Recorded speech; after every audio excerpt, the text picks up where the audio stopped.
तृतीय सोमवार बाबा धवलेश्वर पीठ चलचंचल कहीं यही दिन को जो काउड़िया भक्त मैंने ओडिशारू कोण अणुकूल नदी पुष्करणी जल भाल धरी बाबा धवलेश्वर मस्तक जलार्पण कर आज से दिन आसी जाए निश्चिंत गोटा सौभाग्यर कथा यही दिन में जो श्रद्धा भक्त मैंने बाबा को जलार्पण करते कोटि जन्मर पुण्यफल पाई आज बाबा रात्र 1 घटिका समय द्वार फिटा नीति आरंभ होता तापर बाबा सुभाषित जल 108 गरारे बाबा को स्नान मार्जना कराइला तार बाबा स्वल्प बेश कर जो श्रद्धा भक्त मैंने आमर बालालिंग श्रावण लिंग पर जलार्पण कर सारापर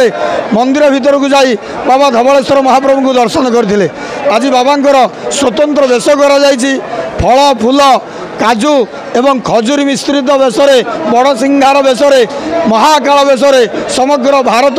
ओडिशा वर्ष को दर्शन दौरान बाबा धवलेश्वर निश्चित गोटे सौभाग्यर कथा